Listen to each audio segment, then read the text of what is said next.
So good afternoon, everyone, and thank you for joining our webinar, which will introduce KU Select 2016, our third collection. I'm Christina Emery, and I'm Partnership Manager for Knowledge Unlatched. As you may have seen, attendees have been muted, but you can type in any questions into the chat box on the right-hand side. This webinar is being recorded, and a link to the recording will be sent to you afterwards. I'm joined today by Jill Grogg, who's Licensing Programme Strategist at LYRASIS, and LYRASIS are our sales partners and also market outreach for North America. We'll be happy to answer your questions at the end of the webinar. Feel free to type them into the chat box during the presentation so that we can address them at the end. This presentation should last around 20 minutes, with time for questions at the end. And I'll be giving you details about KU Select 2016, as well as a glimpse of what KU is planning for the future.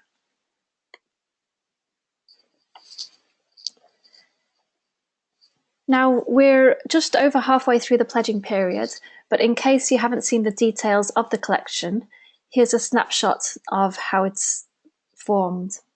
The pledging period is now open for librarians to show their support for these titles in KU Select 2016. For this collection, a total of 343 books were shortlisted by the Title Selection Committee, which is a group of 40 acquisitions and collections librarians in 12 countries. These shortlisted books fall into 16 subject categories in the Humanities and Social Sciences, and we've divided them into 14 packages. For the first time, we are introducing opening access up to backlist titles alongside new titles. In order to participate, there is again a minimum amount which libraries will need to pledge. And in order to acknowledge libraries' purchases of additional formats of books that you've pledged for, publishers have again agreed to a discount, which is 35% off the recommended retail price, and it can be claimed directly from the relevant publishers.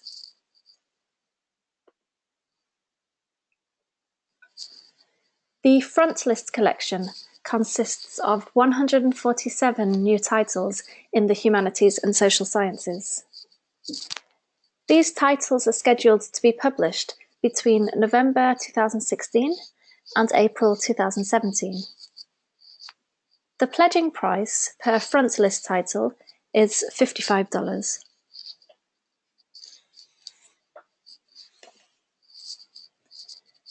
The Backlist Collection consists of 196 titles, also in the Humanities and Social Sciences. We set strict criteria for these titles. They had to be published between 2005 and 2015, and these books should be offered at a greatly reduced price of $13.75 per title per library. So why is KU expanding to backlist titles? A popular request from libraries was that KU increase the number of titles it offers to libraries. We decided to ask publishers for backlist titles that complement the frontlist titles so that researchers and students would be able to have a greater reading selection. We've talked about how and why monographs are facing difficulties in previous webinars. It's a challenge which faces libraries and publishers as well as academics, and you can see why OA is beneficial for academics in particular in this image.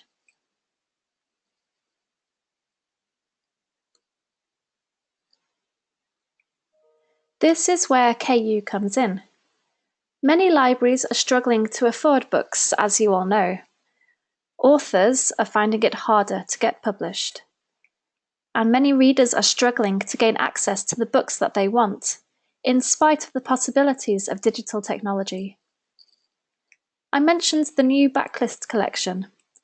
If the world is to have access to these foundational building blocks of disciplines, then we have to open up backlist titles as well as new books. Some publishers are already making deep backlist titles open, and those books are no longer selling in any material manner. While there are now ways of funding open access publishing going forward, there is a middle body of content that remains closed, and this is what KU now needs support for to make open. So, what is Knowledge Unlatched? KU is an award-winning initiative that helps libraries from around the world to share the costs of making books open access. By open access, we mean available to anyone in the world to read or download for free on a Creative Commons license. KU was founded as a not-for-profit organisation by Francis Pinter in London in 2012. In 2015, Lucy Montgomery moved to Perth in Australia to become the director of the Centre for Culture and Technology at Curtin University. Lucy is also director of KU Research. Earlier this year, KU expanded to Germany with a base in Berlin, thanks to new managing director Sven Fundt, who is former CEO of the publisher De Gruyter. In July, a new base for KU was announced in Ann Arbor at the University of Michigan Library.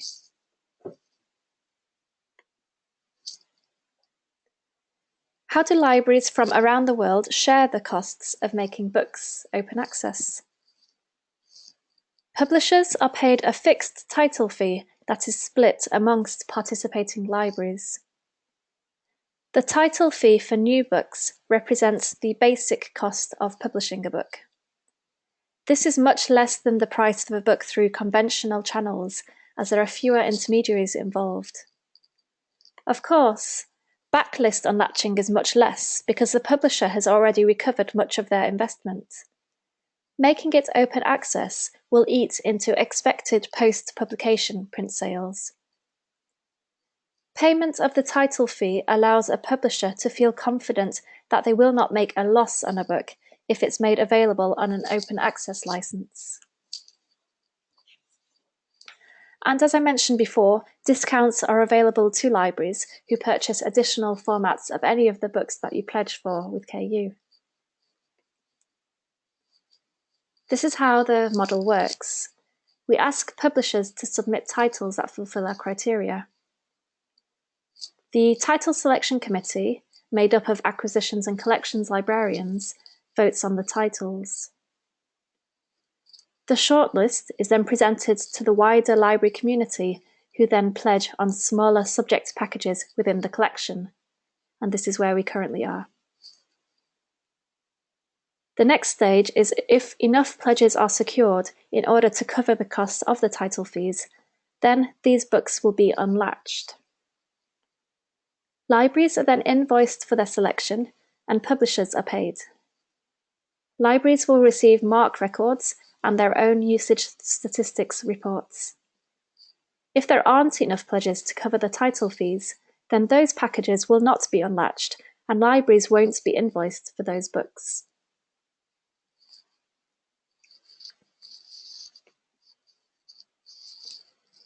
So far, we've run 2 successful collections and unlatched over 100 books. In the pilot, 28 books from 13 publishers were made open access. Since the unlatching, which started in March 2014, there have been just under 74,000 downloads in 183 countries via OAPEN and the Internet Archive. This averages to 2,600 downloads per book, compared to sales of a couple of hundred, as would be expected for closed monographs. In addition to this, there have been almost 22,000 page views on HardyTrust's platform. Of course, these statistics don't include access via publishers' own platforms or any other routes. In the second collection, Round 2, a further 78 books from 26 publishers were made available on an open access basis.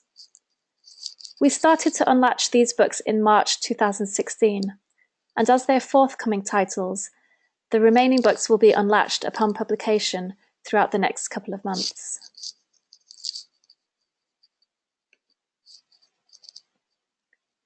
And here is a snapshot of the public aggregated usage statistics report, which you can find on our website.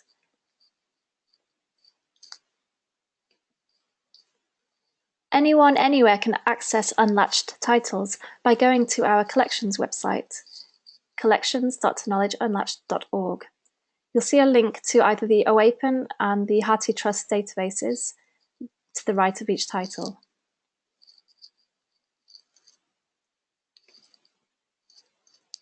So far, 380 libraries plus consortia have participated in the KU collections. These libraries come from 24 countries around the world, so you can see that KU has a global appeal.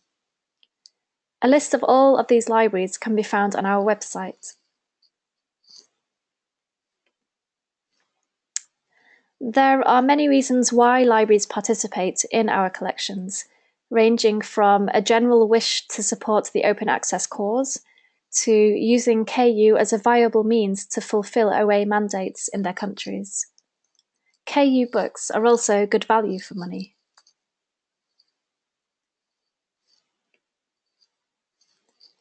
The benefits that KU and its model offer attract libraries who seek a sustainable and flexible way to purchase ebooks and at the same time make those books open access.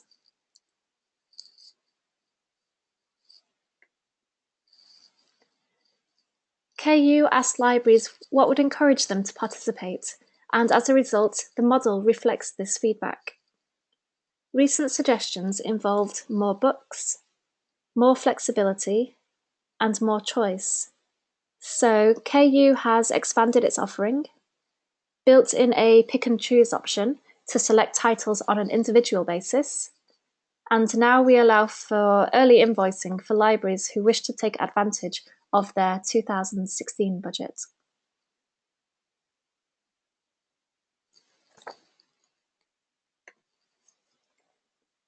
Our partners include HarTrust and OAPEN, which both host the open access versions of KU titles.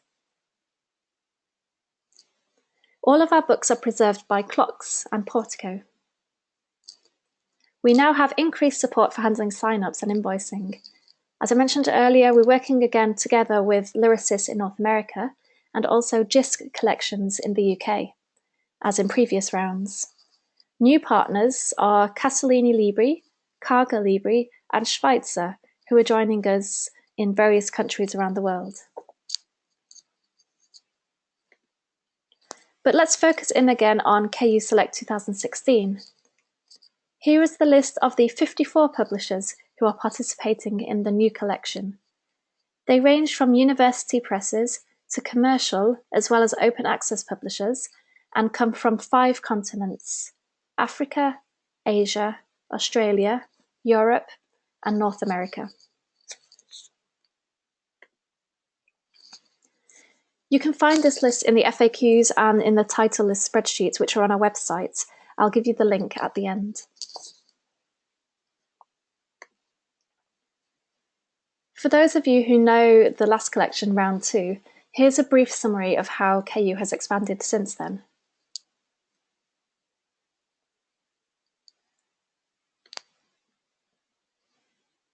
As I mentioned, publishers have agreed to offer a discount to libraries purchasing additional formats of KU titles so that you can avoid paying twice for the same content. Libraries can claim a 35% discount directly from publishers when placing their order for additional formats.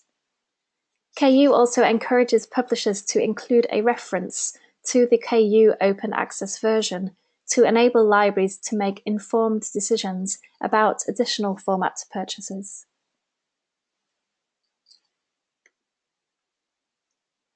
We know that it is important for librarians to have a say in the steering of Knowledge Unlatched and in the content of our collections. We listened to feedback about expanding the subject areas, and we also assembled a title selection committee from nominations. 40 acquisitions and collections librarians from 12 countries then voted on a list of 681 titles that publishers had submitted for this collection, which met our criteria. A list of these librarians can be found on our website. The feedback from the committee was positive, with some even struggling to decide on the great choice.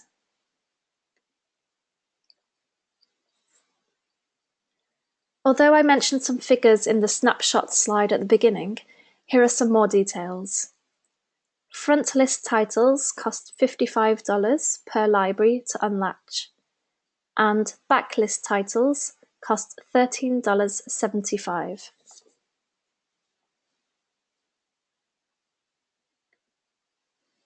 In order to participate in KU Select 2016, libraries have two options for pledging. They can either select the complete KU Select 2016 collection, of 343 titles, so this is both front list and backlist. This option costs $10,780 with a minimum pledge of 90%, or $9,702. There's also the option to pledge for just the KU Select 2016 front list collection, which is only 147 titles. This would cost $8,085 with a minimum pledge of 90%, or $7,277. These amounts already include the service charge, which is shared equally between publishers and libraries, and covers KU's costs to allow for the model to be sustainable.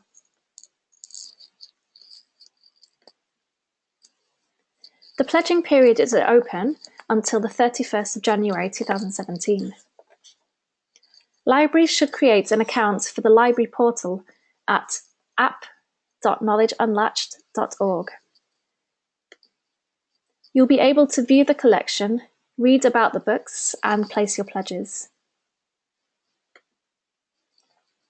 Here's a screenshot of the library portal showing the front list collection.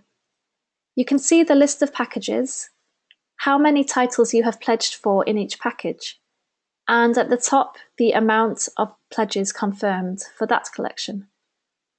You can also pledge for the entire collection if you wish to do so by clicking on Select All. You can see in the bottom right corner there's a green circle. This is the pop-up chat window, and you can ask any questions directly by using that window.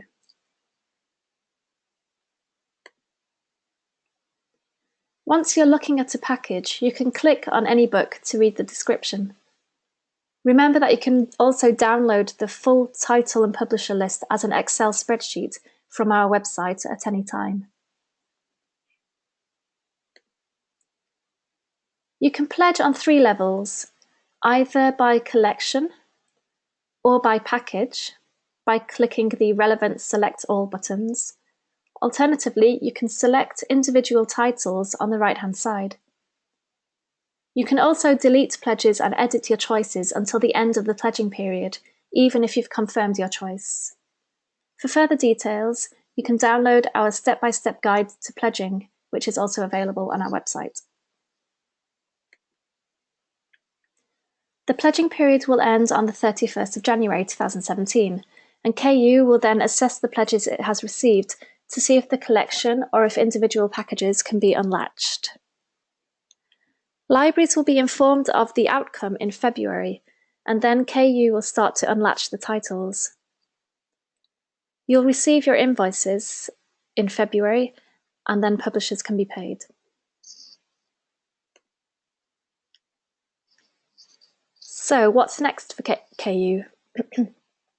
Libraries may propose publishers for inclusion into future collections.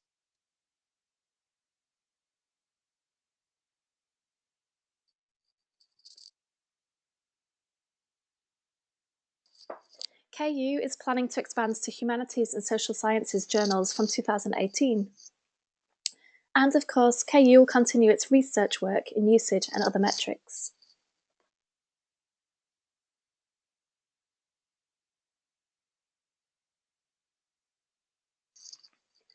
In 2015, KU established KU Research, which is working on finding better ways to track how open access books are being used and to develop simple, easy to understand usage reports for libraries, authors, and publishers.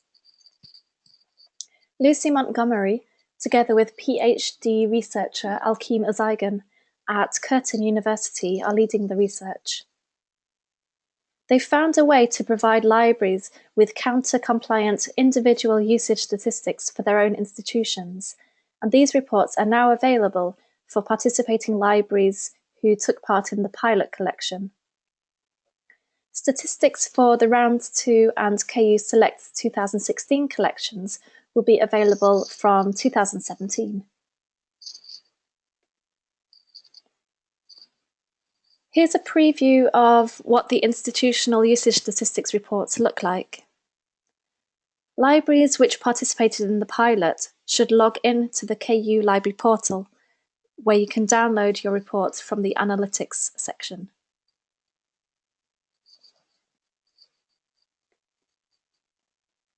Before we move on to the Q&A session, don't forget to jot down the address of the library portal so that you can create your own account. As I mentioned, the pledging period is officially open. Information about KU Select 2016 can be found on our main website, www.knowledgeunlatched.org. And here you can download the title list, as well as these other documents which I mentioned throughout. If you're familiar with our website, you'll notice that we launched a new one in mid-October. Due to Knowledge Unlatched expanding, we wanted to revamp our website to be able to better showcase our new projects and developments. Any old links you have should be automatically redirected to the new pages, but do get in touch if you're having difficulties navigating this new website.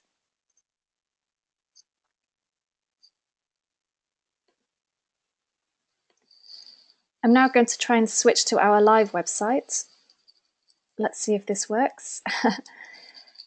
So this is the new website, and I wanted to point out a page which might interest you in the news section.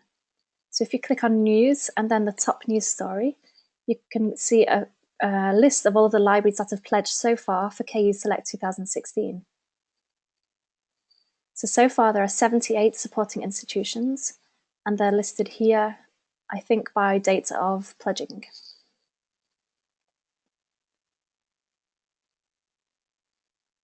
If you're interested in the KU Research section, click on KU Research, and all of their projects and current research developments are listed here. Okay, let's go back to the presentation.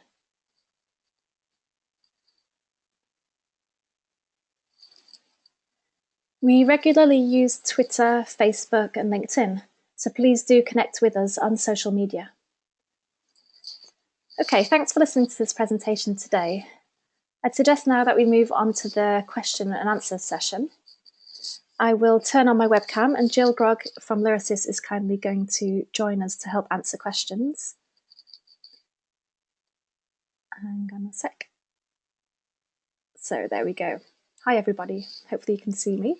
And Jill, I can see you, that's working well. Great. So if anyone has any questions, please do feel free to type them into the chat window.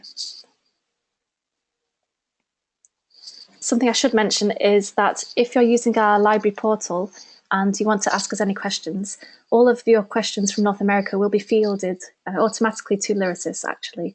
So you'll get someone local within North America, which helps with the time zone difference, of course.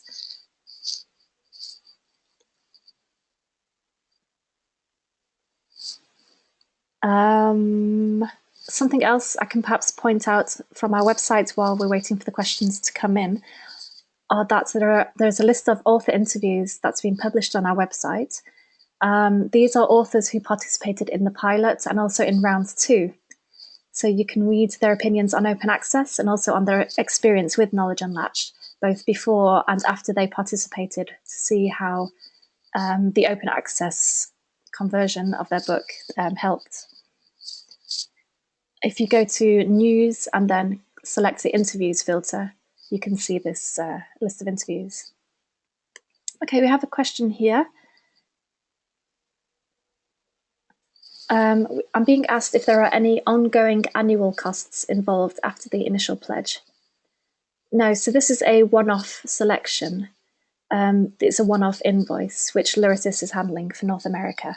So you make your selection, you can check the total before you confirm, and then that's the amount that you'll be paying in February if we're successful in reaching enough pledges to unlatch the collection.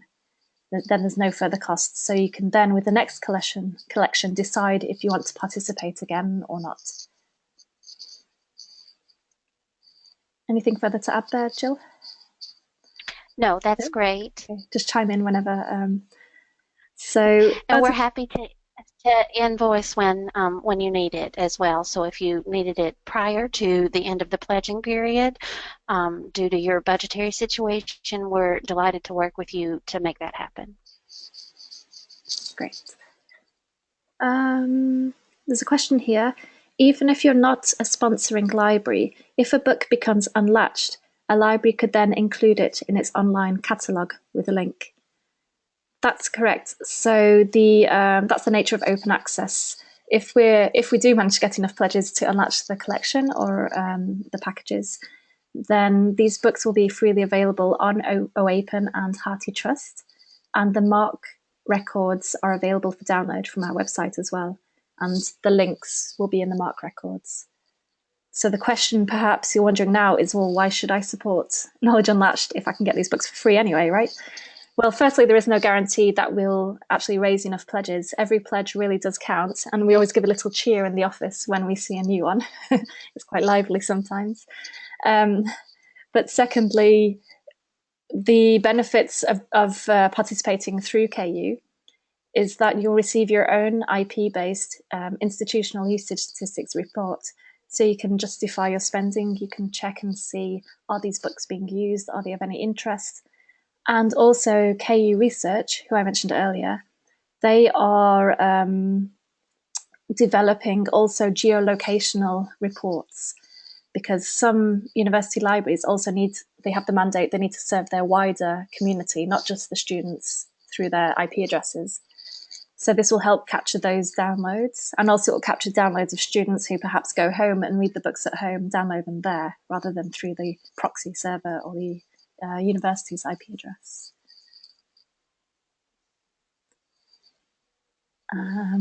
Another question? So Jill, I might throw this one over to you. Can you address overlap between KU and other ebook packages, such as ProQuest's Academic Complete, which many libraries have? So the issue of duplicates purchasing of titles. Well, we're working very diligently to reduce the number of any duplicates that may exist across those different aggregated packages. We're working with Francis and others in the ebook ecosystem to make sure that that doesn't happen. So in total, especially for the front list titles, we're working with publishers, many of whom have agreed not to put those titles that will be unlatched into those aggregated collections.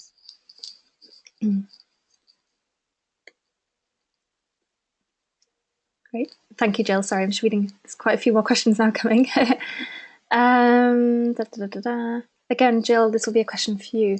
So Beth Evans works for a public institution, and she's not sure how the admins will respond to the idea of pledging. Do you have other public colleges amongst the pledges? Yes, we have a number of public institutions that have pledged, and one of the important points when you're discussing with administrators is that this is not, these are not necessarily new funds, that's just a diversion of funds from a more traditional model of purchasing ebooks or other monographs directly from publishers. Now we're using it to unlatch them or make them open access, particularly with the front list titles that are forthcoming. Many libraries, public and private, would have purchased these titles from these university presses and other publishers directly, and instead of doing it in that more traditional model, then now we're using it to unlatch these titles and make them freely available worldwide. I hope that answers that question.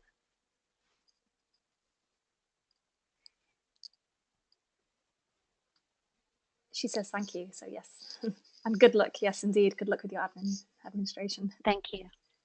A question here about the ebooks. Do they have DRM? No, they're DRM free, and there's no embargo as well. So this also obviously saves time on the library processes. The MARC records are available on our website, and even the initial MARC records are there already, so you can download them, and they'll be updated as we start to unlatch next year. We work together with Scope eKnowledge to provide those MARC records.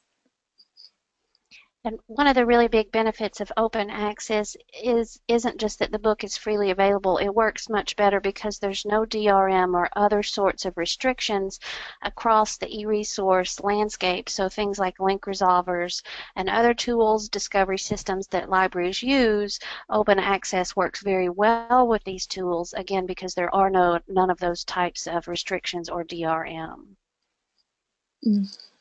Thank you, Jill. Okay, any further questions? Let's have a look.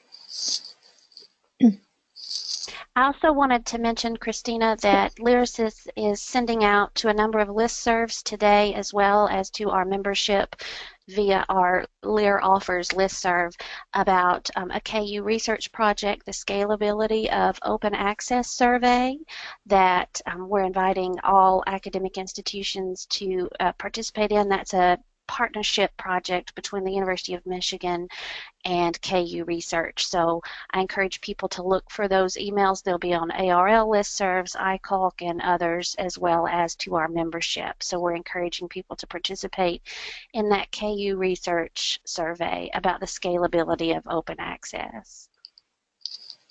Thanks, that'll be really interesting to see the results of. Can't wait for that. Yes, absolutely.